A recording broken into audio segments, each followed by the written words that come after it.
मैं इस वक्त निकाह सेरेमनी में हूँ। आप देख सकते हैं सेलिब्रेशन के लिए मैं आया हूँ। शीरमाल बन रहा है इस वक्त। ये देसी तरीके से बनता है, नान है, उसको पूरी तरीके से लगा। इसको क्या बोलते हैं? इसको शीरमाल बोलते हैं। नहीं, ये जो आपने लगाया तंदूर आप देख सकते हैं ज़मीन में गाड़ा गया है। शीरमाल बन रहा। शीरमाल की बात करूँ, बहुत जायकेदार एक मीठी रोटी होती है।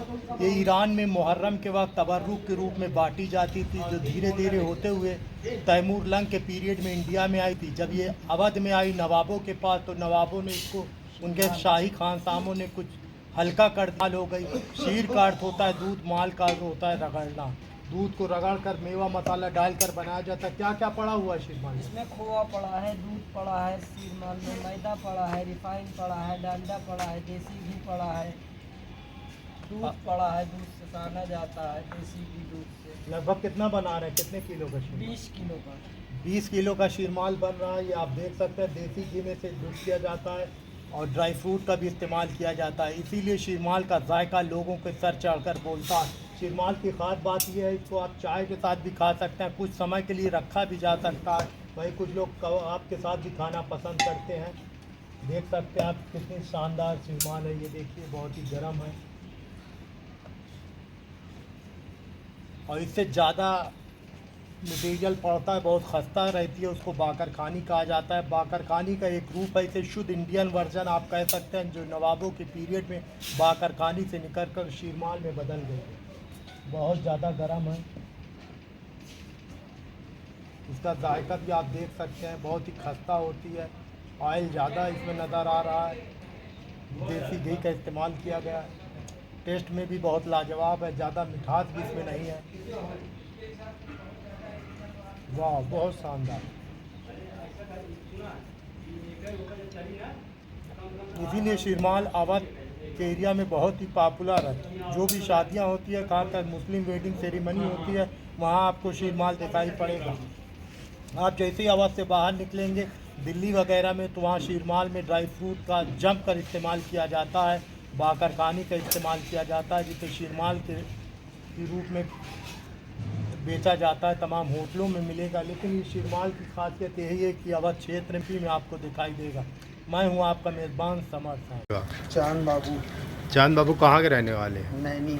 नैनी इलाहाबाद के। हाँ। क्या क्या पड़ता है इसमें, मोटा मोटा क्या डालते हैं? इसमें दूध पड़ता है, मैदा पड़ता है, खोआ पड़ता है, चीनी पड़ता है, डालडा भी पड़ता है, सारे मेवे पड़ते हैं।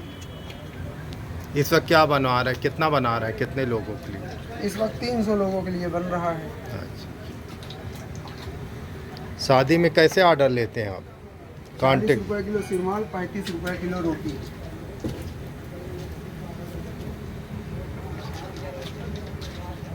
ये शीरमाल का ही पेड़ा है। हाँ?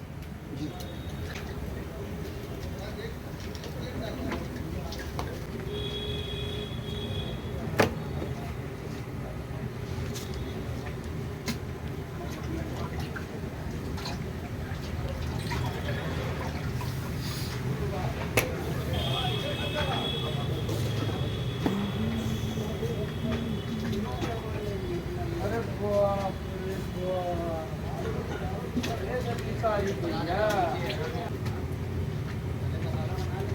ये वो तंदूर है जिसकी कोख से निकलता है जायकेदार वो शीरमाल, जो सारे जहां में महकता है अपने जायके के लिए। नान बाई आटे की लोई को चपटा करके गोल रोटी जैसा आकार देते हैं, फिर छोटे से तकिया नुमा गोल पैड पर उसे रखकर तंदूर की दीवार पर चिपकाते हैं। कपड़े की इस पैड को सांचा कहते हैं। तंदूर के भीतर शीरमाल तकरीबन 400 डिग्री सेल्सियस पर पकता है। शीरमाल को हमेशा जलते हुए कोयले के तंदूर में पकाया जाता है। ये तंदूर मिट्टी का बना हुआ एक बड़े से घड़े के आकार का है, जिसे ज़मीन के नीचे गाड़ दिया जाता है। अब लोहे के भी तंदूर आने लगे हैं, वहीं इलेक्ट्रिक तंदूर में भी शीरमाल बनाया जाने लगा है। लेकिन मिट्टी के बने तंदूर में शीरमाल जब पकता है तो उसका जायका निराला होता है। टेम्परेचर ज़्यादा होने की वजह से इस सांचे पर लगातार पानी लगाया जाता है, जिससे ये कपड़ा जलने ना पाए, अंदर नमी बनी रहती है। वहीं इस रोटी में छेद होने के कारण ये आप देख सकते हैं पूरी तरीके से दीवार में चिपक जाता है, जिससे गिरने की संभावना बहुत कम हो जाती है। फूलने पर रोटी तंदूर की दीवार से गिर सकती है, इसीलिए इसमें छेद किया जाता है। बहुत ही कलात्मक तरीके से इसको बनाया जाता है, जिससे इसका जायका बाखूबी निखर कर सामने आता है। वहीं शीरमाल अच्छी तरह पक जाती है, पकने के बाद जायका दोबाला हो जाता है। शीरमाल शादियों की जीनत बन गई है। मटन कोरमा और मटन करी के साथ शीरमाल का जायका दोबाला हो जाता है। शाही शीरमाल का जायका यूं ही नहीं लोगों के दिल पर राज करता। इसे नानबाई शुद्ध देसी घी में ऐसे नहलाते हैं जैसे घी के तालाब में शीरमाल डुबोने का कोई कंपटीशन चल रहा हो। ये आप देख सकते हैं कमाल के गोताखोर नज़र आ रहे हैं शीरमाल, जो पूरी तरीके से शुद्ध देसी घी के तालाब में डुबकी लगा रहे हैं। इसमें तमाम ड्राई फ्रूट पड़ते हैं जो शीरमाल के जायके में चार चांद लगाते हैं। नवाबों का ये जायका अब आम हो चुका है। आदाब और तहज़ीब लखनऊ की शान है। नवाबों के पीरियड में अवध का इलाका लजीज पकवान की खुशबुओं से लबरेज रहता था।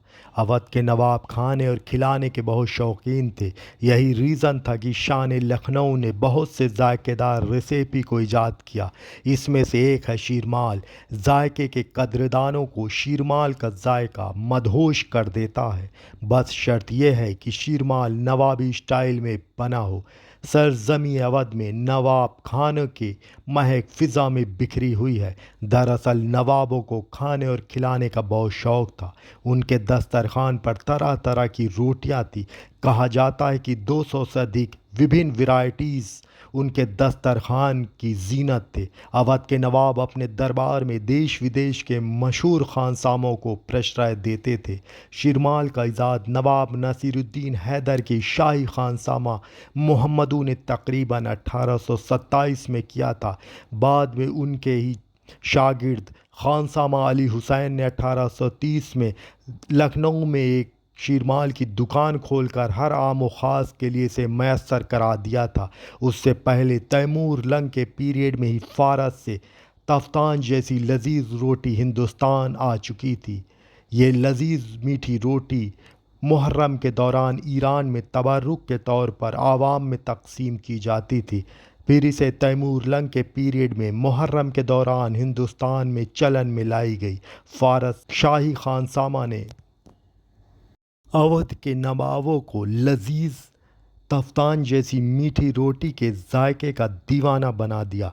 बाकरखानी और तफ्तान में भी देसी घी, ड्राई फ्रूट, दूध, शहद और चीनी का भरपूर इस्तेमाल किया जाता था, जो काफ़ी मीठी खस्ता ड्राई फ्रूट में डूबी रहती थी। ऐसे में नवाब नसीरुद्दीन ने अपने खानसामों के बीच कंपटीशन रखा कि जो इस फ़ारसी जायकेदार रोटी से अलग रोटी बनाएगा उसे इनामात से नवाजा जाएगा।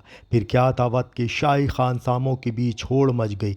नवाब नसीरुद्दीन के शाही खानसामा महमूदू ने 1827 में बाकरखानी और तफ्तान दोनों के बीच की एक ऐसी रोटी बनाई जिसे ड्राई फ्रूट और हल्की घी और चीनी में इस्तेमाल कर बनाया गया, जिसके मैदा को दूध, घी और खोवा से गूंधा गया, जिसमें हल्का ड्राई फ्रूट और चीनी डाली गई।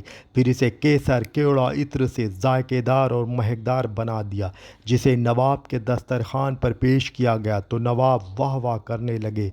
नवाब नसीरुद्दीन ने इस लजीज शीरमाल को जाफ़रानी शीरमाल का लक़ब दिया। फिर ये शीरमाल के नाम से 1830 में अली हुसैन के दुकान से शोहरत आम हो गई। इस तरह से शीरमाल हिंदुस्तानी वर्जन है जिसे नवाबों के वक्त में ईजाद किया गया। पाकिस्तान, हिंदुस्तान और बांग्लादेश में शीरमाल को अलग अलग टेक्सचर में बनाया जाने लगा है, जिसमें आम, पाइनएप्पल जैसे तमाम स्वादों में बनाया जा रहा है। फ़िलहाल ताकतवर और जायकेदार शीरमाल की शोहरत पूरी दुनिया में फैल चुकी है। शीरमाल को नहरी, मटन, कोरमा, कबाब के साथ लोग खाना पसंद करते हैं। यहाँ तक कि अब लोग चाय के साथ भी शौक़ से खाते हैं। शादियों में शीरमाल बनवा कर हफ्तों खाया जाता है। जायकेदार शीरमाल को बनाते वक्त मैदा का इस्तेमाल किया जाता है। खानसामा पहले मैदा को 3-4 घंटे दूध से गूंथते हैं, फिर उसमें देसी घी और अंडा मिलाकर दोबारा से गूंथा जाता है। फिर उसमें अपने जायके के हिसाब से चीनी, ड्राई फ्रूट, इत्र, केसर और केवड़े का इस्तेमाल किया जाता है। मैदा के आटे को गूंथते वक्त उसमें खोया का भी इस्तेमाल किया जाता है। इतना सब कुछ जब शीरमाल में बनाते वक्त पड़ता है तो ये जायकेदार लजीज मीठी रोटी बनकर तैयार हो जाती है, जो एक फौलादी रोटी है, जिस्म में ताकत भर देती है, जो काफ़ी सेहत के एतबार से ताकतवर होती है। इसे 10-15 दिन बड़ी आसानी से रखा जा सकता है। केवड़ा इत्र से शीरमाल को खुशबू मिलती है। दूध और ड्राई फ्रूट, खोआ और केसर से शीरमाल को लजीज टेक्सचर मिलता है, जिसे खाते ही हर कोई दीवाना हो जाता है। गूंथने के बाद मैदे की लोई बनाई जाती है। खानसामा लोई को बेलकर चौका से छोटे छोटे से छेद करते हैं ताकि वो अच्छी तरह तंदूर से चिपक कर पक सके। जब पक कर निकलती है तो उसका जायका दोबाला हो जाता है। कुछ जगह केसर ऊपर से मिलाया जाता है कलर देने के लिए, वहीं देसी घी को बाद में डाला जाता है। जब शीरमाल बन जाता है तो उसे देसी घी में डुबोते हैं। फिर इसके बाद शादियों में जायकेदार मटन कोरमा, मटन करी और कबाब के साथ लोग खाना पसंद करते हैं।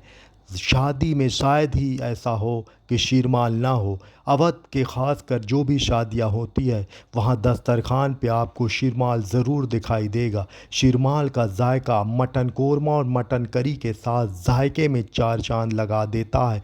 अब तो शीरमाल हर वैरायटी का बनने लगा है।